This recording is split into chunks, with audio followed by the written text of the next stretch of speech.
Much uproar has been raised since the discovery of the sacred quotes of the Pinochle Master Jean O'Brien. It is not clear from the Old English, however, whether the proper interpretation is master or bastard. The proper translation is left to the audience. A little background information should be given on the old master pinochle player. The famous words of wisdom were discovered several years ago.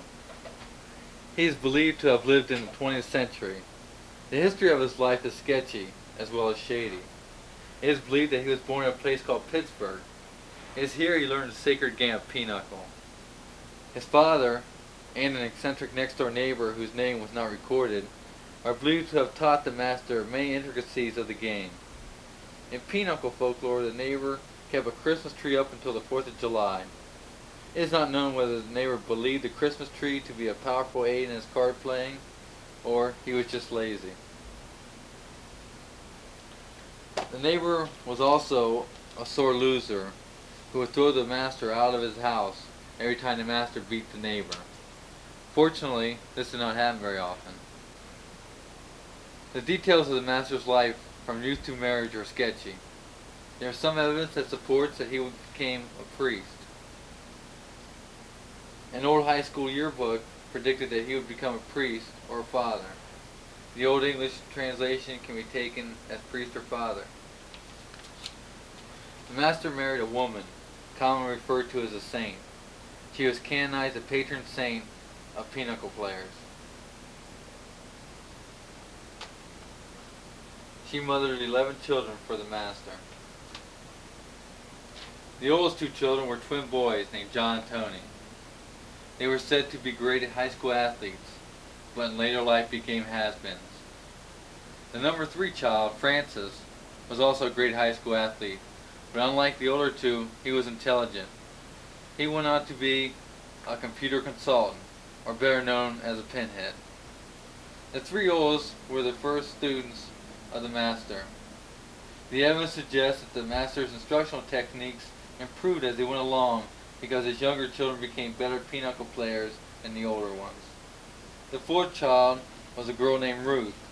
Not much information is recorded about Ruth, because women's role at this time was to ensure that the species of pinochle players did not die out.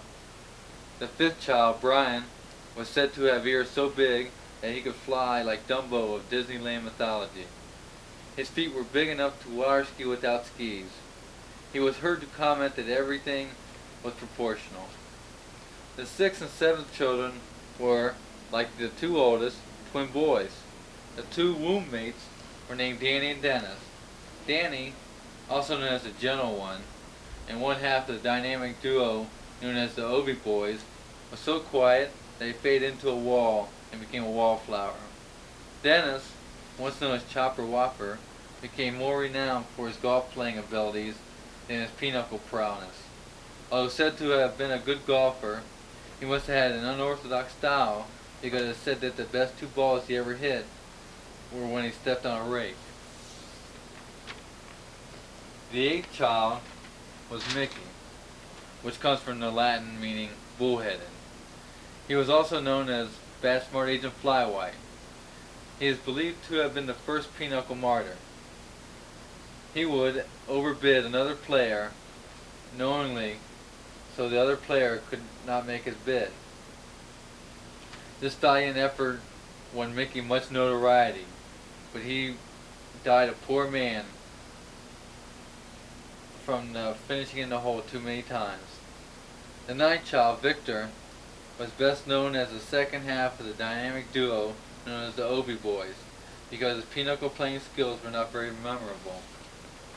The 10th son, Robert, was the master's favorite student and best pinochle playing son. Robert was also known as Zipperhead, because legend has it that Robert had 2 scars on his head. The first one on his neck from when they chopped off his head when he was young and replaced it with a new head. The second on his forehead was from a frontal lobotomy. The 11th and youngest and strongest child was Vincent. He was also called Hunk, short for Hunka Funka Junk, an old saying believed to be a spell which would cause even the toughest men to start crying.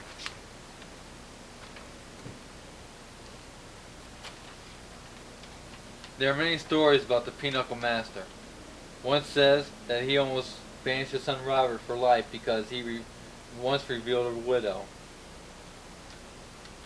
Legend has it that the Master's devious sons put all the aces in the Master's hand when the Master was not looking.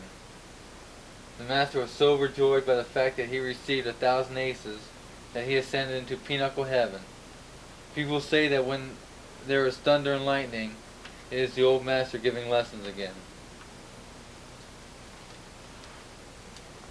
Among the assorted and various phrases and quotes that were dug up from the old manuscripts, they are: he can't swallow his meld, you play like a Chinaman, I'm going by way of Chicago, the widow's a bitch, which is believed to have been started by his son Mickey, we played him like a drum, be sweet, another saying believed to have started by another one of his sons, Tony. Another saying, they call me Rubber Balls O'Brien, I always bounce back. Reviewing the situation. Watch the meld, damn it. Watch the meld. Do you think you're Stan Carr making up rules like that as you go along? I have a hand like a foot. Where's the other 9? Throw for partners. If my aunt had balls, she'd be my uncle. How come you didn't come back with Trump? Run 'em.